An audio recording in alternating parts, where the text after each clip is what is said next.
Yosef. After you died, Yeshia, Adonai, Mashiach, and Nehu, B'Shmei, Kodshem.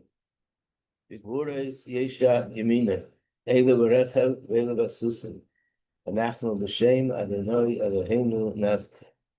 Hema, Koru V'Nafolim, V'Anachnu, Kamnu, V'Naseder.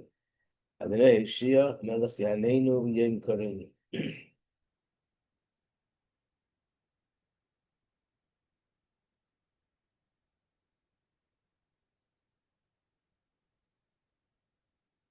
Okay, so we are here in the Mamar Kol Yisrael from Mamar Malukit of the Rebbe.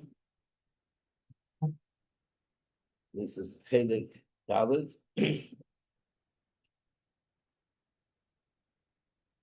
And we are Ois Hey, the last Ois.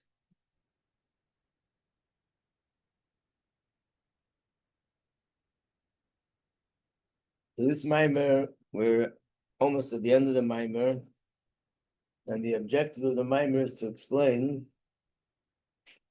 how is it that when it comes to Gan Eden, not everybody is qualified. There's certain things that will prevent the person to merit Gan Eden. When it comes to Elam Haba, which is Elam Atchiyah, there are no, there's nobody that'll be excluded. Everybody will be part of that experience. And the question is, after explaining at length and in depth how what's going to happen in Elam Atchiyah, after Tchis HaMesed, is infinitely greater than what goes on in Gan Eden, how can we reconcile both things? This is so much greater, and yet everybody will merit. And this is so much less, and yet not everybody will merit to have Gan Eden. And the answer that he gives is after he explains how Gan Eden, the guf and the neshama, the difference between Gan Eden and Elam Atchiyah is Gan Eden is the neshama without a guf. Elam Atchiyah is the neshama in a guf. And the difference is that even though the guf is lower, but in essence, the source of the guf is from a place which is so much higher. And then he goes on to explain how the guf and the neshama are like Torah and mitzvahs. The guf is related to mitzvahs. Mitzvahs mainly are performed through the guf, and Torah is mainly related to the neshama, because Torah is not something physical, but something intellectual. And the same thing will be in the future, that what will merit in the times of Mashiach is mainly a result of mitzvahs. What the neshama merits in Gan Eden is mainly a result of Gan Eden. And being that a result of Torah, and being that Torah, not everybody has Torah, but when it comes to mitzvahs, afilu Pesha Yisrael, even Pesha Yisrael are Malayim mitzvahs karima. And therefore, being that everybody has mitzvahs, therefore everybody will merit Olam Haba. Also that the Torah is something, and the neshama, the differences between one yid and another could be in what's called giluyim, in terms of how much godliness is revealed. But on the core level, the essential level of a yid's connection to Hashem, every yid is connected. So therefore, the guf, that's where that essence of a connection to Hashem is found even more than the neshama. And therefore, on that level, no one could be disconnected. And that's where the neshama will merit when Mashiach comes.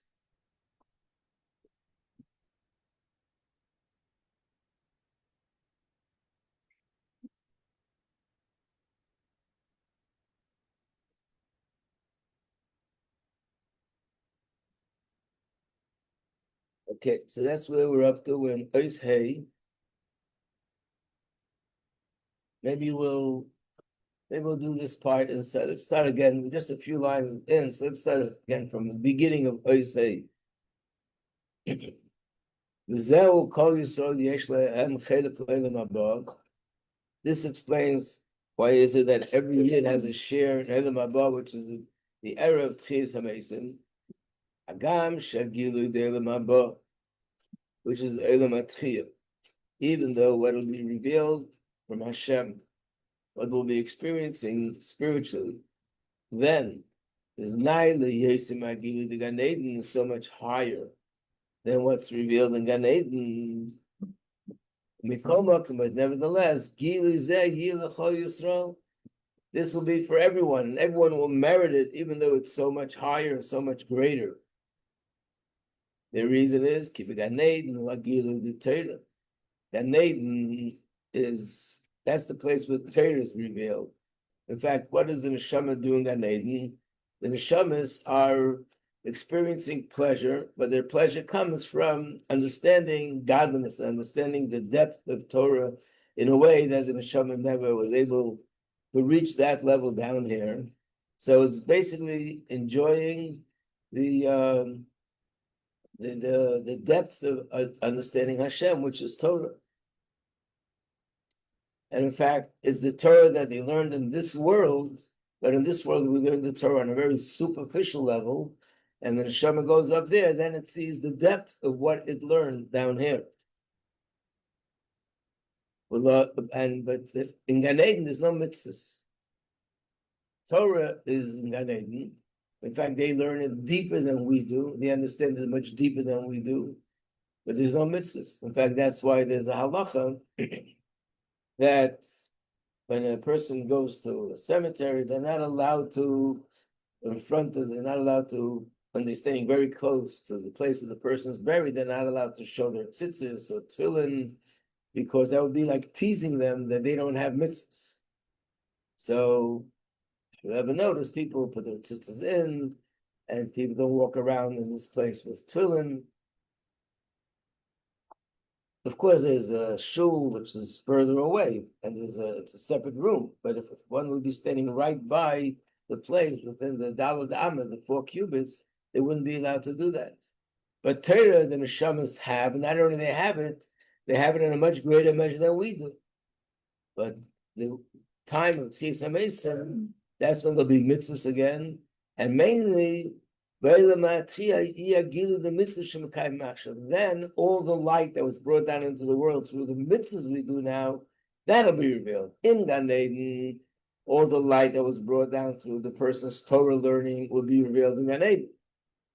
But in Mashiach's time, when there'll be Tchis HaMesim, it'll be mainly and primarily all the light that's brought down through mitzvahs will be revealed, and that'll transform the era of Tchis HaMesim. And being that Kima Mitzvahs B'Chol Yisrael Kanal, being that every Yid, no matter who the person is, they have a connection to mitzvahs, they're observing mitzvahs, whether they're aware of it or not. Therefore, Kol Yisrael Yesh Lam Chelik L'Olam Haba. So every Yid has a connection to Olam Haba, because every Yid observes mitzvahs. And that's why when Mashiach comes, what's going to be revealed, which is mainly a result of mitzvahs, will be revealed to the neshama as it goes back into the body, because mitzvahs are connected more to the body than it's connected to the neshama. Yikima mitzvahs shaykh beikir la'guf. Now the Rebbe is going to add another point, which he didn't mention before. Shleimar, when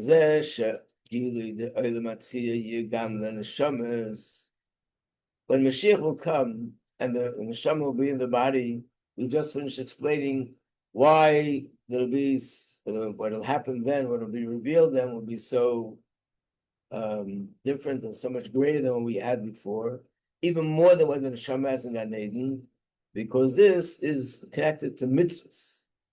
And this is something which is more connected to the guf. But what about the neshama? We know the neshama is going to be in the guf, so the neshama will also be part of that. How does the neshama get that benefit? If the benefit of mitzvah is mainly to the guf, I would think only the guf gets the benefit of that era, not so much the neshama. The Rebbe goes on to explain now that no, it'll affect the guf and the neshama. There's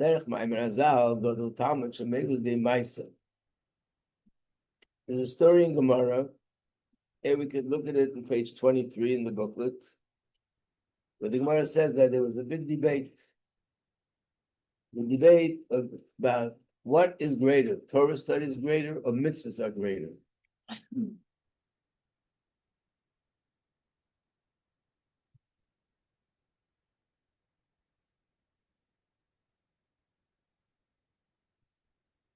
Yeah, so it starts where it's underlined. It says, this issue was already addressed when Reb Tarfon and the elder, these are all the sages of the Mishnah, were gathered in the upper chamber of Mitzvah's house in Lud, and the following question was asked: Talmud Gadol or Ma'aseh Gadol? What is more important, the study of Torah or the performance of mitzvahs? Reb Tarfon said, Ma'aseh Gadol, the main thing is the action. Rabbi Akiva said, Talmud Gadol, the main thing is Torah study. So then they had a consensus. They discussed it among themselves, and then they wanted to hear everybody's opinion. And the majority of the opinion came to all of them agreed at the end that Talmud Gadol, actually Torah is greater. But why is Torah greater? Talmud maybe the Ma'aseh, because Torah leads to performance. In other words, not necessarily would performance lead to knowing Torah, but if one knows Torah, that'll lead to action. So Torah will enhance our observance of mitzvahs. So what the Rebbe is saying is, look what's happening here. In essence, mitzvahs are greater than Torah. But why is Torah considered greater? Because it'll lead to mitzvahs, which means when you study Torah, you have both. But the Rebbe is adding another dimension to it. It means that mitzvahs, which are observed as a result of Torah study, because Torah study causes me to observe the mitzvahs properly, as a result of that, the Torah study itself is enhanced. The Torah study is on a higher level. In a way, this is similar to the idea that the Gemara says, when a person gives tzedakah, who's the one that's being helped? Is it the recipient or the giver? The recipient. The giver is the one that has money. The one who's receiving is the one that needs money, and I'm helping him. So the Gemara has a very interesting quote. The Gemara says that what the poor person does for the giver is much more than what the giver does to the poor person. Because what I'm doing to that person, I'm giving him a few dollars. And I'm helping him with a few dollars, helping him with some food, some clothing, helping him with rent for a month. What they're doing to the giver, which means the spiritual benefits and reward that the one who gives tzedakah gets, is way, way more than what this recipient is getting, the few dollars that he's getting. So that means here's someone who's giving something to someone else, but by the fact that there's a recipient that accepts tzedakah, the giver reaches a higher level. Or this similar to what the Gemara says about a teacher and a student. Also a famous quote, where one of the sages said, I learned a lot from my teachers. I learned even more from my colleagues, but the most wisdom I gained was from my students, which is by teaching them that sharpened my mind more. The simple meaning is children, as students ask questions, so it makes me look deeper into the subject. When a Hasidus explains, no, it's deeper than that. When I have to explain something to someone else, and that person is asking me questions, which means they're challenging me, the challenge brings out deeper depth of my intellectual capacity. Every person, whatever they're doing usually on a regular basis, is much less than the real potential. And especially with the brain, I don't know the exact number, but I know that scientists say that we're using 5% of our brain, or maybe a little bit less or a little bit more, but definitely not 100% of our intellectual capacity. When a person is challenged, certain things come out of our heads which we never would have believed, but because I'm challenged, it comes to my mind. So when the teacher is challenged by their students, that brings out much more depth of their mind, of their brain, and they're able to understand things deeper and better and explain things better than they were able to do it on their own. So basically what we're saying is that the recipient enhances the giver. In this case, it's as if Torah is the giver and mitzvahs are the recipient, because Torah is teaching us how to do mitzvahs. Torah is guiding us how to do mitzvahs. But as a result of that, Torah itself becomes higher. That's what the Gemara says. G'dayla Talmud, If the question is asked, which is greater, the answer is Torah is greater. But why is it greater? Because it leads to mitzvahs. Another example that Rabbi gives inside in the brackets, it explained in a mimer of the Rebbe Rashab, when a person studies something in Torah, but they study it for a reason because it's relevant to something practical. They need to know the halacha. A person makes more effort. And it comes to a much deeper understanding of the subject matter. In other words, there's two ways of studying Torah, two possibilities. One is where you study a Torah, a subject in Torah, but it's not so relevant. But it's a subject in Torah, so you learn it. Then there's sometimes with something relevant, something happened in your kitchen, and you want to know what's the halacha. You start looking around, you start thinking, you want to know what the halacha is. Imagine the Rav, who is not just learning in a yeshiva or sitting by a table and learning something, but someone calls him up and wants to know, is this permissible, or is it not permissible? Am I allowed to do this, not allowed to do this? I'm stuck here in the middle, could you please help me out? When he has to give an answer according to halacha, his brain works overtime because he knows this is something which is irrelevant, and this person is going to do something that's going to be either kosher or not kosher, depending on what I say. Years ago, I once met a Rav, talking about many years ago. The name is famous, but it's actually a grandson of this Rav. His name was Rabbi Talushka. He was a very prominent rabbi who lived in East New York neighborhood. It's a neighborhood you pass when you travel to the Eil. So he gave a hechsher, he gave a kosher, authorization to a bakery in the neighborhood.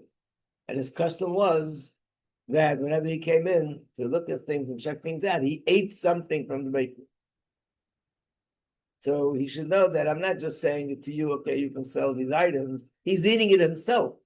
And therefore, he knows that he looked into it properly. But here we're talking about the academic part. I'm studying Torah, and I'm trying to understand what's the halacha, and I look in this book, and I look in that book, and I look in another book. So when it's something which is halacha, then the brain works much more. Again, the same thing. The brain is the giver. Knowing the halacha of what to do in actuality is the recipient. But as a result of the recipient, the brain is enhanced. The activity of the brain is greater and has more depth to it than it would be without that. So the same is when Mashiach comes. When Mashiach comes, we're going to see what will be revealed is the roots of the neshama. Right? And the neshama is much lower, the guf. The guf is much lower than the neshama, but the source of the guf, its roots in the spiritual realm, is much higher. And when Mashiach comes, that'll be revealed. And that's how the physical body will be able to absorb and experience all these amazing things that are going to happen when Mashiach comes. What about the neshama? But even though the neshama is the one that gives life to the guf, but by giving life to the guf, the recipient, the neshama will also be elevated, that the ultimate and source of the neshama will also be revealed to the neshama. So they'll both have their elevation. Based on this, we can say that the Milas HaTorah, the Lasid Lavai, what's going to be the advantage of Torah when Mashiach comes? It'll be twofold. It'll be two things. Torah Shal Mashiach. We know that Mashiach is going to come, will not only be a king, that'll be guiding us and ruling us and leading us as a leader, but it'll also be a teacher of Torah. Like Moshe Rabbeinu, who's the leader, he led us out of Egypt. He took us out and he was able to deal with Egypt the way Egypt was supposed to be dealt with all the plagues, and eventually we got freed, and he took us into the Midbar, divided the nation to the different tribes and set them up. So he's a leader. But at the same time, of course, he's a teacher of Torah. Moshe Rabbeinu, he's our Rebbe, our teacher. Mashiach will also be both. He'll be a king, which means he'll be a leader and be leading us, but he'll also be a teacher, teaching us Torah. And the Torah that he's going to teach is much deeper than the Torah that we have now. not chas v'shalom a different Torah, but then the depth of Torah that we can experience now. And that's of course the advantage that'll be in those days, that we'll have a much deeper understanding of Torah. In fact, there's a quote which I mentioned, I think, the other day, just not sure, in reference to what it was, but it said that the Mashiach will come, the Torah that will be revealed from Mashiach will be so deep that the pasuk from Kehelis, which reads, it says, the use of the word hevel. Hevel means that it's vanity, it's vain. Literally, the pasuk is talking about all the pleasure of this world are vain and vanity compared to the pleasure of Torah. So the Medrash says there's a deeper message there, that the Torah that we're studying now would be hevel, vanity, compared to the Torah that will be revealed to us when Mashiach comes. And we must say that it's going to be so much greater, because Mashiach is going to be teaching Torah to all the sages, to all the prophets, to all the greatest people that ever lived. In fact, Moshe Rabbeinu himself. How could that be? It must be that what will be revealed then will be not just a little bit greater, a little bit deeper. They have to be deeper on a whole different level completely. So, Shnei Inyanim, there's two advantages in what's going to be taught then. Number one, first of all, Torah itself, a new level of depth of Torah will be revealed in the world. But then there's another thing. To be an advantage in Torah, and it's going to come as a result of mitzvahs. In other words, what we just explained, that being that Torah guides us how to do mitzvahs, and the spiritual source of mitzvahs are greater than Torah. So by the fact that Torah is guiding us how to do the mitzvahs, the milah, the advantage, and the quality that mitzvahs have becomes sort of projected into Torah. And the same is like the neshama and the guf. In addition to the fact, first of all, Mashiach comes, everything in the world will be able to see its roots, where it's really coming from, what its real essence is. So we'll also see the real essence of the neshama, which is very high. But in addition to that, to kabel haneshama gama gilui, the milas haguf, that this advantage that the body has over the neshama, that the body comes from a deeper source than the neshama. So even though that deeper source belongs to the body, but the fact that the neshama is giving life to the body, the neshama will absorb the advantages of the body.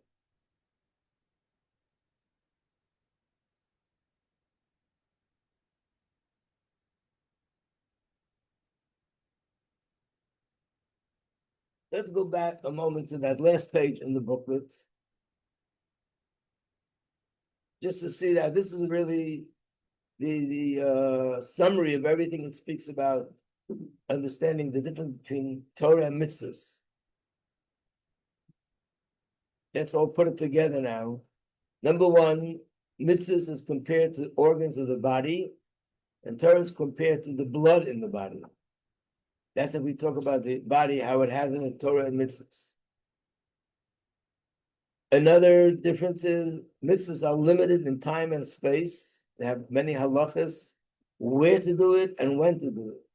Torah is not limited in time and space. The third point is that mitzvahs are primarily influencing the guf, because mitzvahs are physical actions, so they're mainly done and they influence the physical body. Torah primarily influences the neshama, the soul. What about the source? The source of mitzvahs is Hashem's will. The source of Torah is Hashem's wisdom, Chochmah of Atzilus. Number 5, another difference between the two is that the objective of Yiddishkeit is mitzvahs, the technical observance of physical act. The Torah gives an explanation to the mitzvahs, guides us how to do it, what to do, but the actual mitzvah, the actual physical act, that's what constitutes the mitzvah. Number 6, when it comes to mitzvahs, everyone is the same. And when it comes to differences. In Torah, there are differences between one person and another. Mitzvahs, everyone observes the same mitzvah. There's no difference.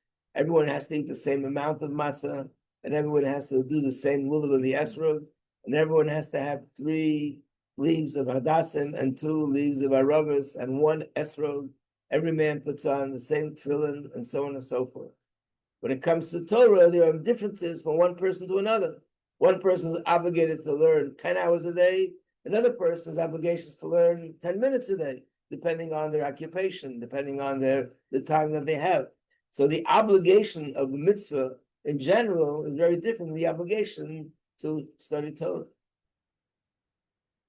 When it comes to mitzvahs, everyone, even those that are sinners, are full of mitzvahs. When it comes to Torah, not everyone has the knowledge of Torah. And number 8 is that the light of mitzvahs, because when we do a mitzvah, we draw down godly light in the world. That light will be revealed mainly, doesn't mean nothing happens now, but it'll be revealed mainly in the time of Tchis HaMesim, and it'll be revealed to the guf more than anything else. Because the guf, the physical body, is related to mitzvahs, and the physical body has the ability to receive and to absorb something so high because its source is from such a high place. The light of Torah is mainly revealed in Gan Eden, and in that way, Torah and mitzvahs, they make the difference between Gan Eden and Olam Haba.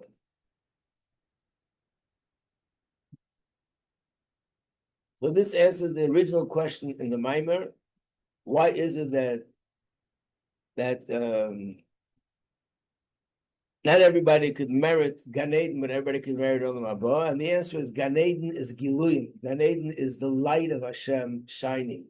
The light of Hashem is understanding godliness, understanding spirituality, and that's something which a person has to merit by living that way in this world before they go to Gan Eden. But Olam Haba is the light of mitzvahs are going to be shining. And everyone had observed mitzvahs at one time or another.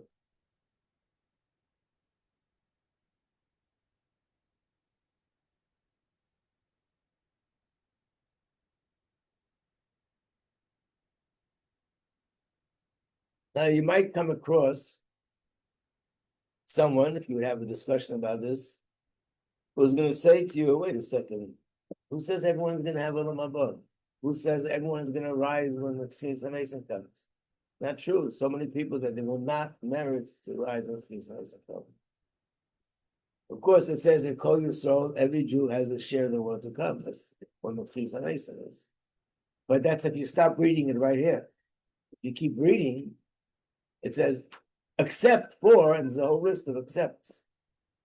So I just want to go through this and give the answer, but I first want to show you what the Rambam writes. This is Rambam, so it's halacha. And nevertheless, it's not a contradiction to what the Rebbe is saying, that every Yid will merit Tchis HaMesim. So let's look at page 6. It's a few pages there. I'll go through it quickly. And I just want to emphasize, first of all, that 99.99% of people in our generation that are not following Torah mitzvahs are totally not guilty of any of this because they were raised without it. So therefore, they can't be guilty. So of course, this is talking about a person who there is a reason to be guilty because they had the proper education and they had the proper knowledge, and nevertheless, they willingly and knowingly violated Torah.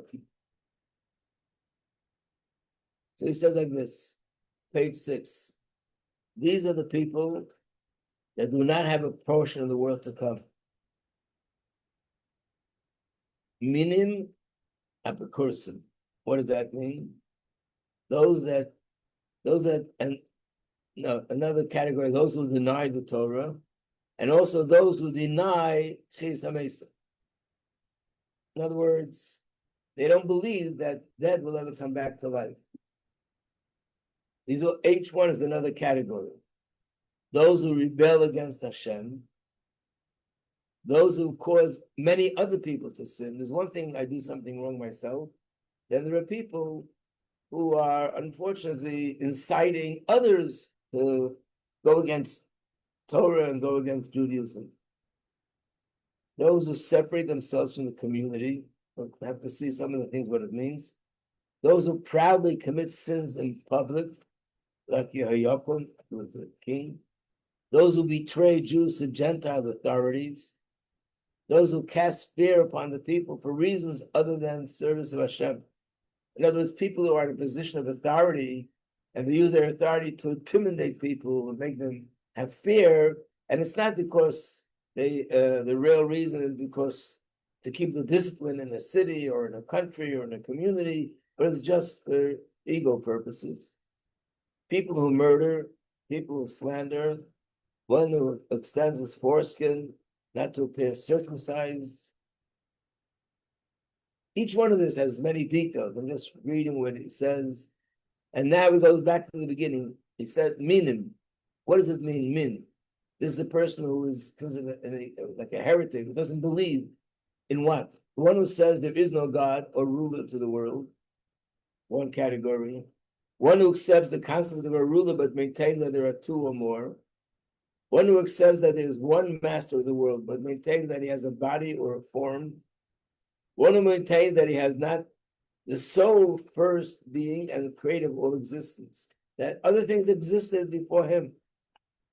Or one who serves a star, he worships stars, the constellations, or any other entity, that it should serve as an intermediary between him and Hashem. That's Avodah Zarah. Each one of these are called a min. What about the Hebrew term apokoros? What is that used for? One who denies the existence of prophecy and maintains that there is no knowledge communicated from Hashem to humans. One who disputes the prophecy of Moshe, our teacher. Or one who maintains that the Creator is not aware of the deeds of people.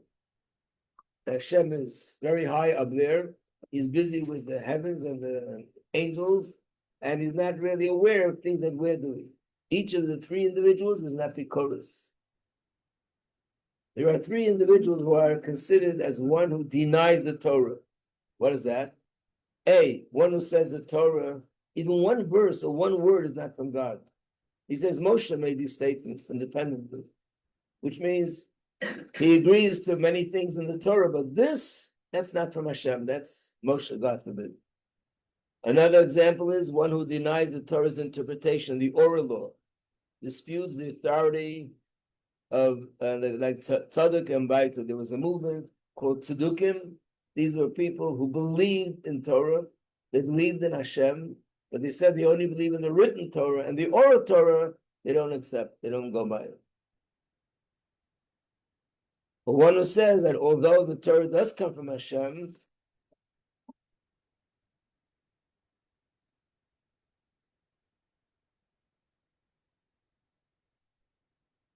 the Creator has replaced one mitzvah with another and nullified the Torah. In other words, like the Christianity or Arabs who say God gave the Torah, then at a later point in history he made changes. That's also denying true belief in Torah.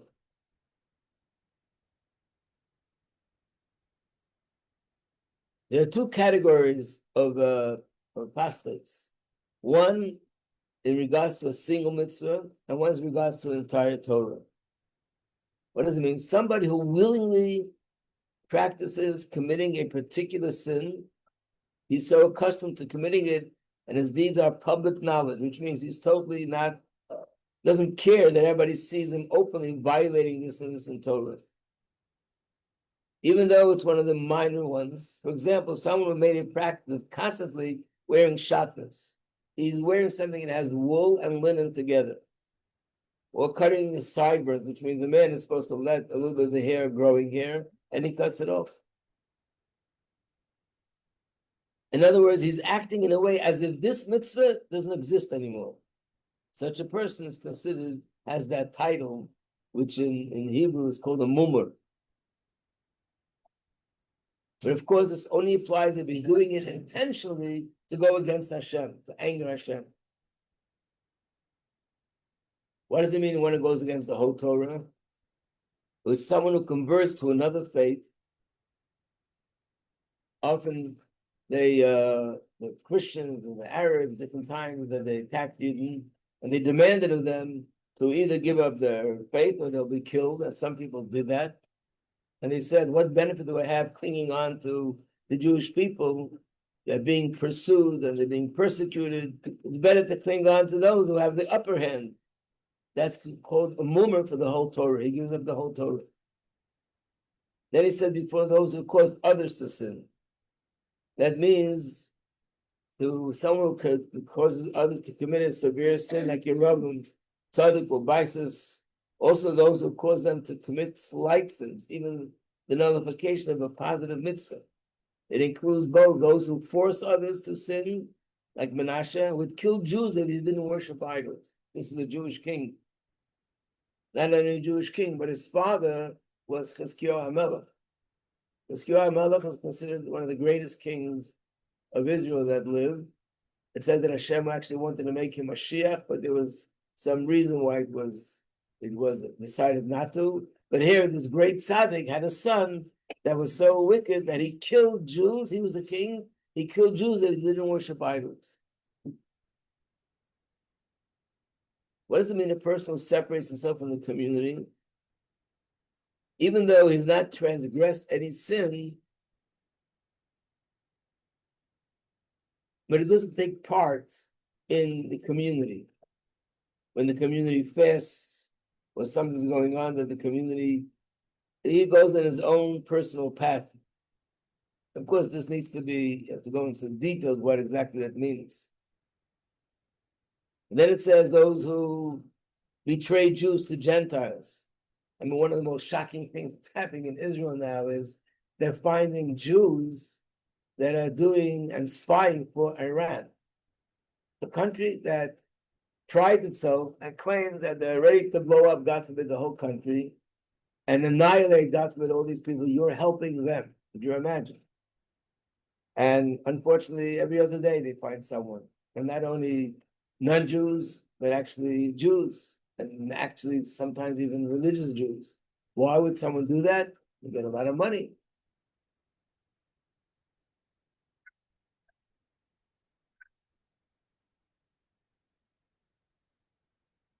So that's in such a case.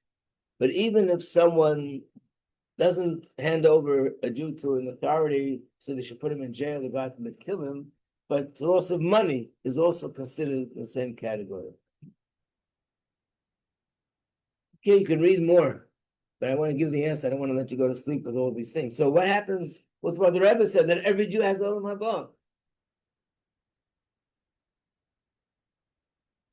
So quickly, let's turn to page 16.